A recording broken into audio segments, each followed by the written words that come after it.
15 दिन हो गया, अभी एक्सरा नहीं मिला। किसके लिए निकाला था ऑक्सीजन? टीबी के लिए, टीबी जांच के लिए। किसके निकाला था? ये भाई का। यार दाखवू का तुम्हाला? नाही तर तुम्ही दाखवा, आम्ही दाखवतो. नाहीये ना, मग बोलता कशाला? बरं, ही माहिती अधिकारातली माहिती दिलेली आम्ही ते विचारतो, याच्या बाहेरचं काही विचारत नाही तुम्हाला. शॉपिंग जेवण का हे विचारत नाही. तुमचे प्रॉब्लेम काय नाहीये, तुम्ही इथं डिलिव्हरीच करत नाहीये, हा आमचा आक्षेप आहे.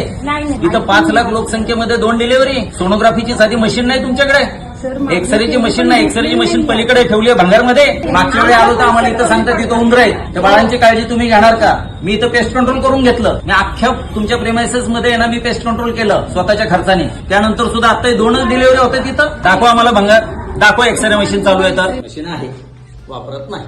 डेड बॉडी ठेवण्यासाठी 2 शीतपेट्या आहेत. हे या ठिकाणी आणून भंगारमध्ये ठेवलेले आहेत. आयसीयूचे बेड आहेत. एका बेडची किंमत साधारण 50-50 हजार रुपयाचे बेड्स आहेत.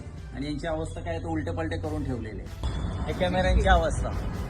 हा समोर ऑक्सिजन प्लांट दिसत आहे, तर हा याला जवळजवळ खर्च 5-10 कोटी झालेला आहे. परंतु हा पूर्ण आहे ना बंद अवस्थेत आहे. म्हणजे जर पाहिलं या ठिकाणी तर पाईप वगैरे सगळं तुटलेले आहे, त्याचा काही यूज नाहीये. राज्य शासन सुद्धा जबाबदार आहे, केंद्र शासन सुद्धा जबाबदार आहे.